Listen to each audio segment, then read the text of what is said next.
Many years ago, there was a discussion about creating a heritage center somewhere on Main Street. So Wheeling Heritage and the Convention and Visitors Bureau, we got together and started looking at potential locations. Several were discussed, but it came to our attention that the Wheeling Inn would be available, and we thought that it would be a great spot to build a new cultural center. So that's why we're here today. Today is a great day to start demolition of the old Wheeling Inn. Additionally, we're going to reveal the designs for the next phase of this project, which is going to be a visitor center and a heritage center. This building has been pretty run down for a long time and actually been blocking the view of the historic suspension bridge. So I think the community is excited to see this thing come down, and today marks that day. Well, this is significant. I think this is going to be the first time we can stand out here on Main Street and see this bridge in more than 100 years. So that's a very significant day.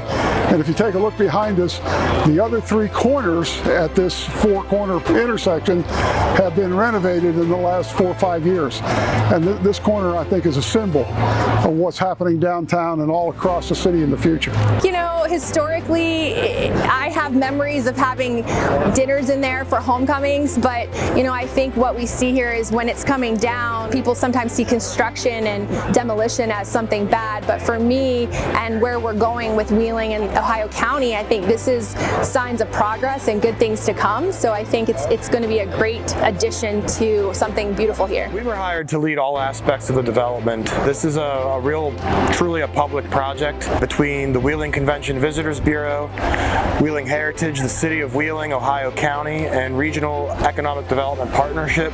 They're not equipped to have a full real estate team in-house, so we've been working with all of them for several months to not only plan with design and engineering professionals the remediation and demolition of the project, but also to lead all of the community engagement aspects so that we came up with a bunch of design concepts that really reflected what the spirit of Wheeling is and what the future will look like through the lens of the people who live here. The building itself, it's kind of 3 floors, though one of them is fairly below grade, since we are, you know, 40-ish feet above the trail level, and we want to connect down to the trail.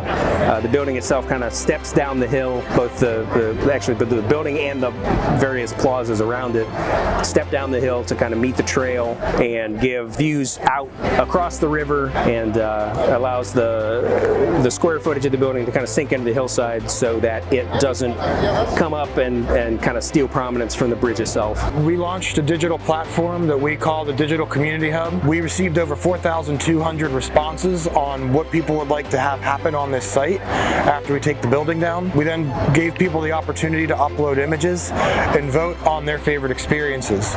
So the community engagement piece also informed the types of materials that we were going to use. People prioritized the use of brick, glass, steel to pay homage to Wheeling's industrial past and a lot of those things that were manufactured here, and really come up with a cohesive set of designs that everyone could point to of how they contributed to what this will be for many years to come. You know, you don't want to be a Monday morning quarterback, right? You want to go in asking people what they want so that they have buy-in on the front end, and I think we've absolutely done that. I hope the city and the community are going to be proud that this is going to be a place that welcomes their families, their visitors, and their guests for many years to come.